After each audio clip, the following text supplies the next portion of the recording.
What's up, YouTubians? Gary with VW Jawbreaker. Welcome to a actually nice Florida evening. So this evening, it's not too bad yet. It's definitely starting to get warmer, but we got a nice breeze. But I've got something cool to show you that we can use with the 60. So this is a 1960 Volkswagen Baja Frankenbeetle bug that I built over the last 3 years and has become definitely an awesome ride. Really thoroughly enjoyed it. But there's one thing that I wish was a little different, and that's a way for me to keep my drinks cold while we go out on day trips. So, picked up a couple things, figured I'd show you. Let's dive into it. What do you say?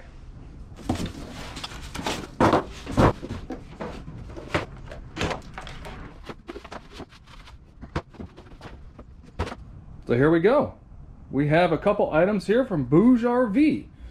First up is a portable fridge. It's their colorful series. It actually comes in a couple different colors. And we also have a 240 watt power station. This is a very small, lightweight, portable power station. Comes with your 12 volt cigarette lighter plug to charge it. Also comes with a USB type C to be able to charge it that way. And then your fridge comes with a 12 volt power supply and a 120 volt power supply. Now the fridge is actually offered in 5 different colors. You can get it in pink, purple, green, black, and gray. Definitely suitable for short trips of 1 to 3 people for the day. An adjustable temperature from 8 degrees down up to 50 degrees. It takes approximately 15 minutes to go from 77 to 32 at an ambient temperature of 77 or below. Dual mode refrigerator options, 45 watt fast cooling and 36 watt energy efficiency mode. And believe it or not, there's actually a decent amount of room in there where you can fit about 21 bottles of water. So that's not too shabby. And it's pretty lightweight, decently built. Got some built-in side handles over here, little compressors over here, and it's very quiet. Your power plug right there on the side, that's about it. And you even have a nifty USB on top so you can charge a device. Now the Bouge RV JuiceGo power station is a 240 watt power station, only weighs 6¼ pounds. There's multiple inputs and outputs. You've actually got a 150 watt AC port on the back. Of course, you've got your cigarette lighter up front. You've also got some USB-A and USB-C ports and a light. Now you have a couple different charging options. You've got your car charger, which is a 100 watt max. You got your Type C charging. You can also do up to 100 watt of solar charging on this device as well. And pretty handy dandy little LCD display up top.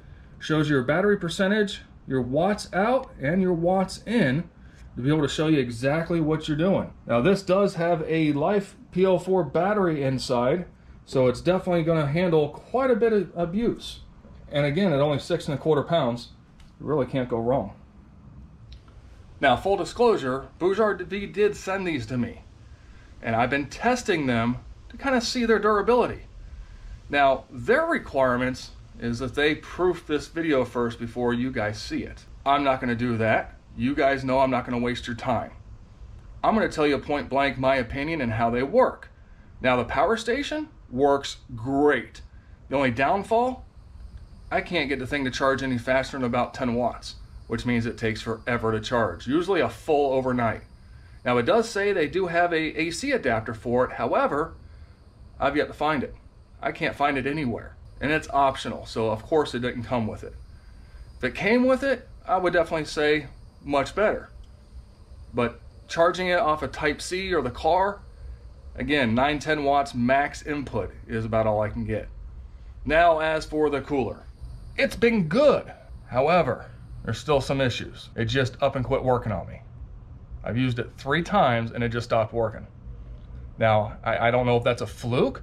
I don't know if that is, you know, how it is. I don't know, but it just quit powering on. I can't get it to do anything. This thing is dead in the water, and I've verified that I have power at the plug. I've tried both the 12 volt and the 120 volt. I plug it in. It is nice and secured and firm in place. Will not power on. Now, I don't know if that's part of the quality Again, I don't know if this was a fluke, but it's kind of disheartening a little bit that, you know, I've used it 3 times and it just quit working. I don't know. I'll let you guys be the judge of that. Supposedly, they're really good. Maybe, again, maybe I just got a dud. I don't know. But there's the information. Do with it as you wish. When it did work, it worked fantastic. I would honestly, I don't have, in that car, I don't have a cigarette lighter in there. So I was powering this little mini fridge off of the JuiceGo. And I could get 8-10 hours and still have plenty of power left. I could almost do probably a day and a half with that little 240 watt power station to power that fridge on eco mode. It's not bad. Not bad. Now, the price on that fridge is actually pretty decent. A little bit more, you can get an IceGo. That's just my opinion. I've yet to have any issues with my IceGo fridge. Again, just my opinion. But I'll put some links down below and you can check it out for yourself and you can make your own educated decision, right? Again, could be a fluke. Anyway, if anything changes, I will let you know. But I appreciate you being here. Thank you so much for sticking around. And let me know if I picked a good color of that fridge to go with the car. I kind of think it looks pretty cool together. You know, I know it's a light green, that's a dark green, but I mean, it's still green, right? All right. Let me know what color you would pick in the comments down below. Till the next time, be kind to one another and be good.